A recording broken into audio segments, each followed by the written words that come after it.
Reading Pioneers is proud to present Snofluff the Polar Cub, A Warmer Planet, written by J.M. Getz.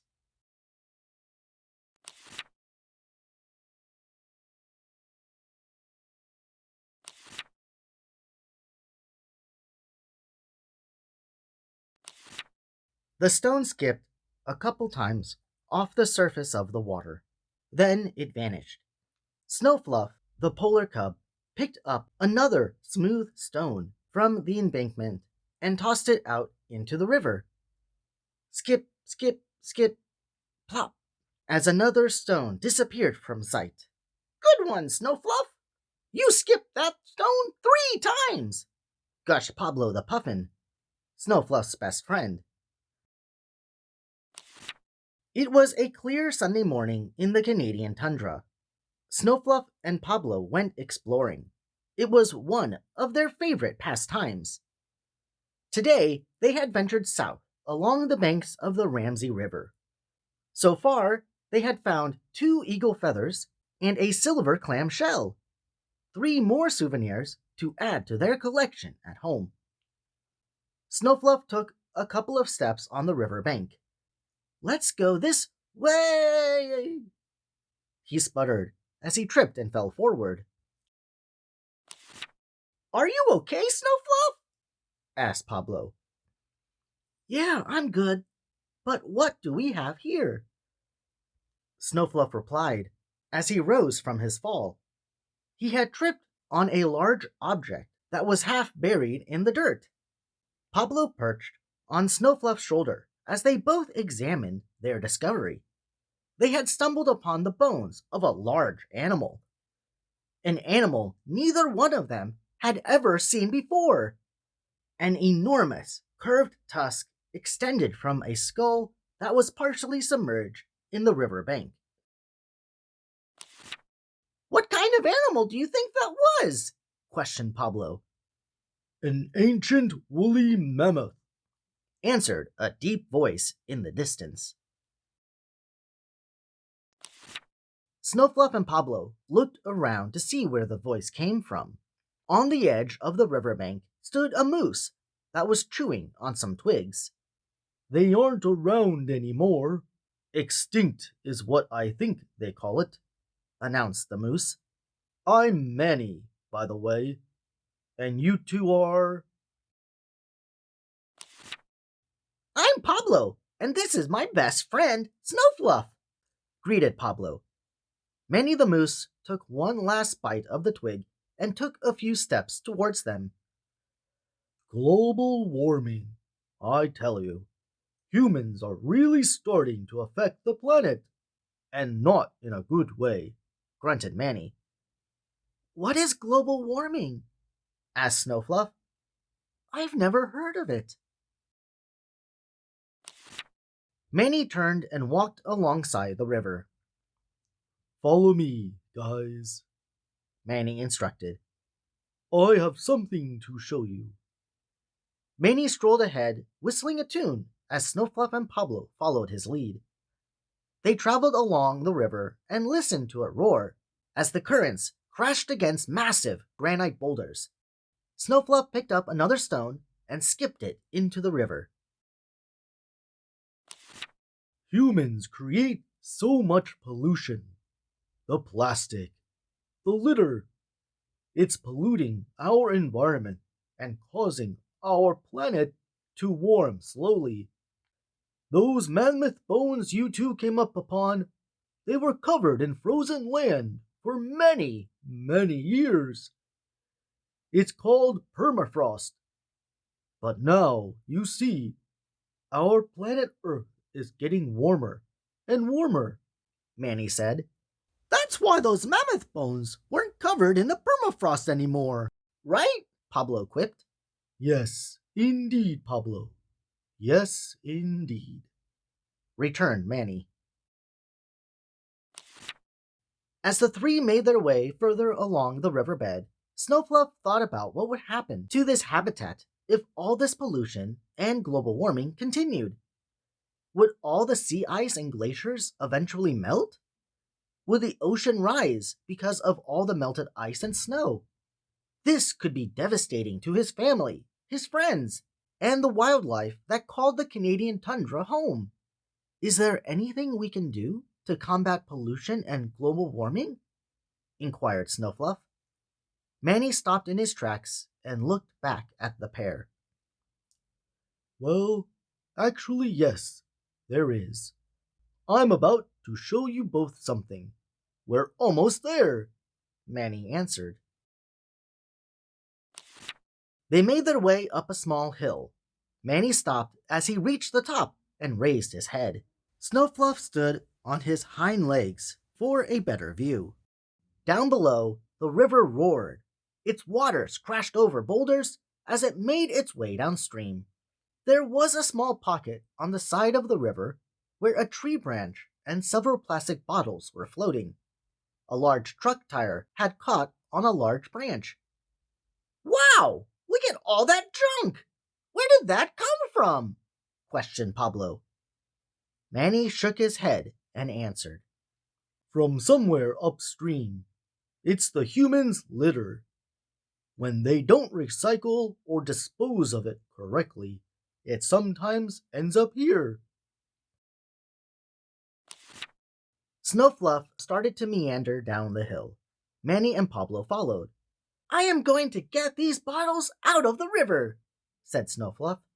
He reached down and scooped up one of the floating plastic bottles in the water, and then another. That's the way to do it. We must take action now if we hope to have any chance of saving the planet, encouraged Manny. Pablo hovered near the water's edge and snatched a plastic bottle with his claws. I've got one too, he announced. Snowfluff grabbed another bottle and placed it on the shore next to the others. There was still the old tire that was floating, but it was stuck on a branch. Snowfluff leaned out over the water and tried to grab hold of it. He shook the tire a couple times, trying to free it from the branch. It was stuck. With all his might, he tried one last time. Crack! Slip! Splash! The branch broke, sending Snowfluff and the tire into the river. Manny shouted, Hold on, Snowfluff! I'ma come get you! He galloped alongside the river, passing Snowfluff, who was now floating downstream. Manny waded knee-deep into the waters and extended his antlers out as far as he could. Manny yelled, Grab hold of my antlers, Snowfluff! As Snowfluff floated by, he tried to get a paw on Manny's antlers. So close! But he just missed them and floated on by. Snowfluff wasn't a good swimmer yet, so he was having a hard time staying afloat in the rushing water. Pablo took flight and frantically tried to catch up to the drifting Snowfluff. Grab hold of that tire, Snowfluff! Exclaimed Pablo. Snowfluff looked over, and sure enough, the tire was floating beside him. He reached over and was able to corral the tire with his paw. Snowfluff now held on with both arms as he and the tire were pulled downstream. Manny had given chase as well. His hooves kicked up small stones as he ran alongside the river, trying to keep up. As the water raged faster, Snowfluff and the tire disappeared. Pablo, exhausted, perched on Manny's antlers. I'm worried about Snowfluff. Do you think he will be all right? Questioned Pablo. I think so. He's got that tire to keep him afloat, Manny assured him. But deep inside, Manny was worried. Where was Snowfluff? Would he be all right? Pablo and Manny continued alongside the river, trying their best to find their friend. The river now went up a small hill, and then disappeared down the other side. Manny abruptly stopped and asked, Do you hear that? Pablo listened intently. It was quiet. I don't hear anything, answered Pablo. Exactly. There is no roaring river anymore, responded Manny. They both made their way to the top of the hill and looked over the edge. What? There was Snowfluff on the bank of the river, standing next to a beaver and a dam. A beaver dam! Snowfluff! You're okay! Exclaimed Pablo. Snowfluff glanced over to his friends and replied, Come down here, guys! I want you to meet somebody! The two hastily came down to Snowfluff and the beaver. This is Benny the beaver. His dam here slows the river down. It was slow enough that I was able to get back to shore. Nice to meet you guys. Welcome to my home, Benny greeted. Manny and Pablo both gave Benny a nod. Where did that tire go? I don't see it anymore, asked Pablo. Oh, the tire? Well, Benny took it.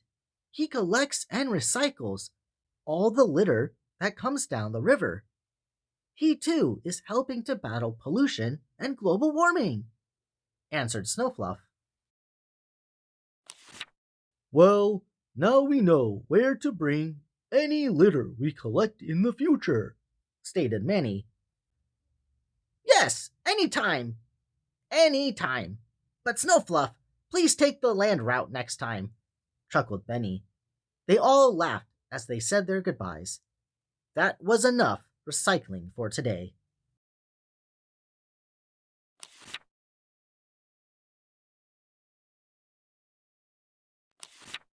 Thank you, Pioneers, for reading with us today to the book Snofluff the Polar Cub, A Warmer Planet by J.M. Getz.